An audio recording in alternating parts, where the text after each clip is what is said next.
Tapi kenapa yang kalian bilang itu, yang curang itu hanya pilpres? Ya kalau mau curang ya curang semua gitu loh. Yang mau diulang-ulang semua gitu. Tapi karena suara kalian merasa besar di partai, kalian bilang partai gak curang gitu.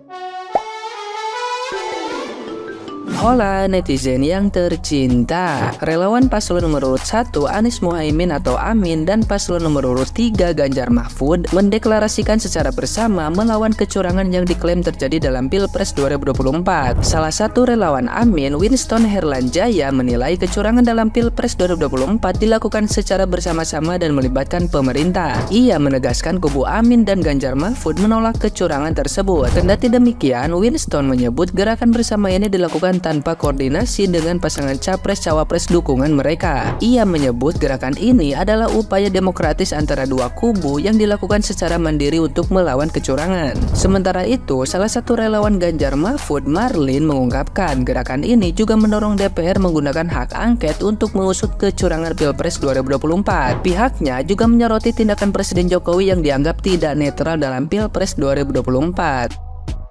Nah, gimana nih menurut netizen yang terhormat? Silahkan berkomentar ya. Relawan Amin dan Ganjar Mahfud deklarasi lawan pemilu curang bersama. Mohon maaf nih Pak, substansi kecurangannya di mana? Kan setiap TPS sudah ada saksi masing-masing dari tiap paslon, termasuk saksi-saksi Bapak. Logikanya Pak, kalau ada kecurangan, pasti di TPS langsung ada kericuhan. Pasti media langsung pada datang. Kenapa? Tidak ada Pak. Dan saksi Bapak menerima hasil putusan tersebut. Kenapa ngotot mau melawan dengan dahli pemilu curang? Ini adalah suara rakyat Bapak yang terhormat. Itu artinya Pak Ganjar dan Pak Anies melawan suara rakyat. Mohon maaf nih Pak, suara rakyat aja saat Bapak belum memimpin, Bapak nggak bisa terima. Bagaimana nanti ketika Bapak sudah menjadi presiden? Bapak mau dengerin suara siapa? Yang satu, masa cuma mau dengerin suara ibu? Terus yang satu lagi dengerin suara dari kepalanya sendiri? Aduh, tolonglah Pak. Masa iya saya harus buat konten kedua untuk membuktikan bahwa rakyat, perwakilan rakyat di TikTok setuju kalau pemilu kita sudah sesuai dengan koridor yang benar. Bagi teman-teman tolong bantu like dan komen untuk buktikan bahwa kita setuju pemilu tidak curang. Kita lawan balik kehalusinasian mereka. Ayo teman-teman, tolong bantu. Bukan demi engagement tapi untuk membuktikan kita menerima pemilu ini tidak curang. Kita juga bisa bersuara. Salam.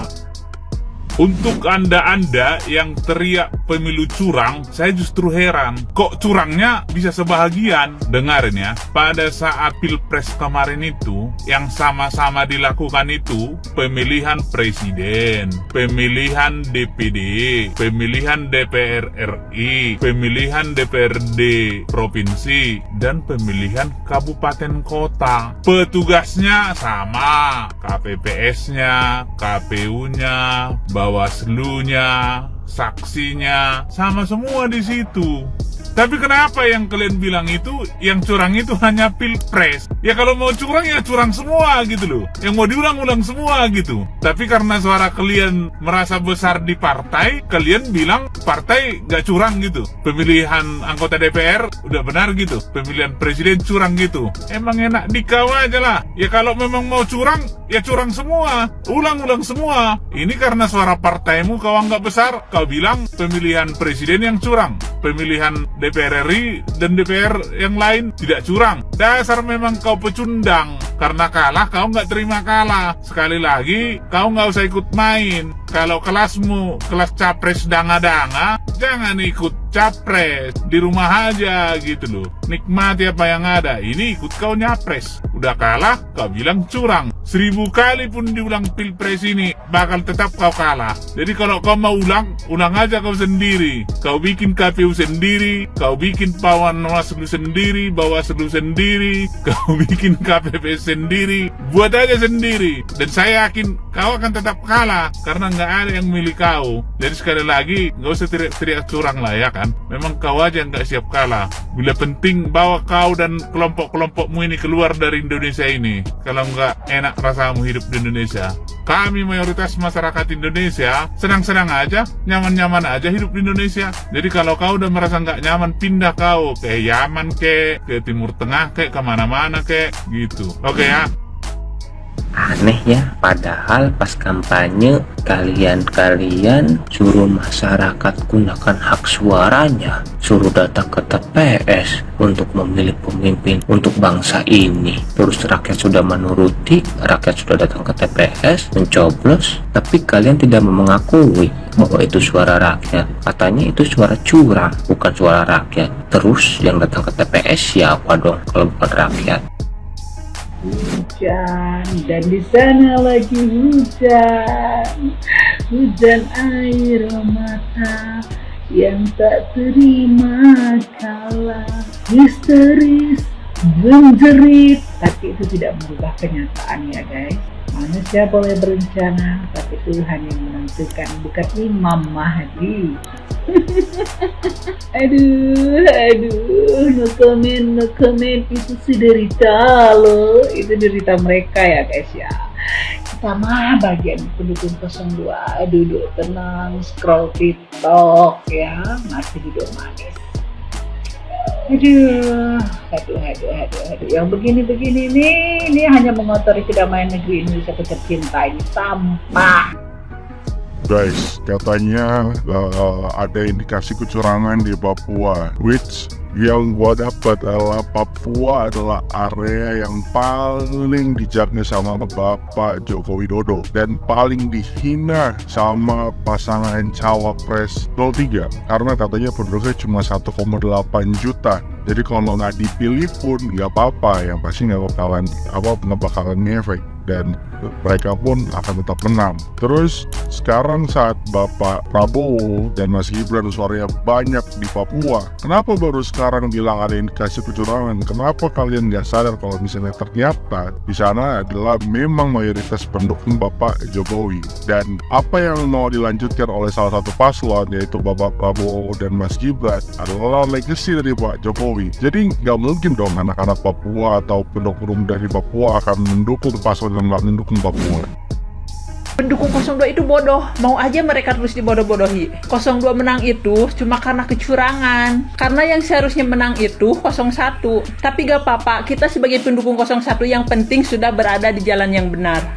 Makhluk langka, kalian pikir selama ini kita pendukung 02 ada di jalan yang sesat? Kalau memang kita ini bodoh, pendukung 02 itu bodoh, buktikan dong, buktikan. Kita yang bodoh, apa kalian yang gak bisa terima kekalahan? Pak Prabowo ya, dia 2 kali kalah dalam pemilu, tapi dia legowo, dia terima.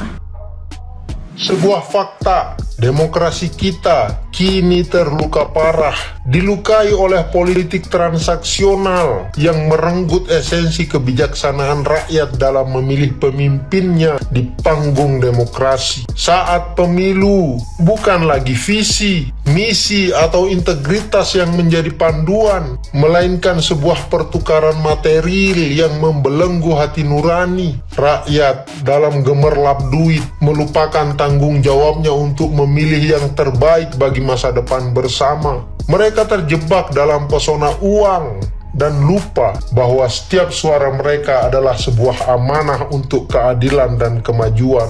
Politisi yang miskin integritas dan gagasan menjadi penjual belaka, menghamba pada nilai-nilai yang ternodai oleh ambisi dan keserakahan. Mereka bukanlah pembawa visi, melainkan pedagang janji palsu yang mengabdi pada kepentingan pribadi. Bahkan kebijakan publik yang seharusnya menjadi tonggak kemajuan dipertukarkan demi kursi kekuasaan. Di tengah reruntuhan ini, sebuah tugas suci bagi para pemimpin yang bermartabat dan para pemegang kekuasaan.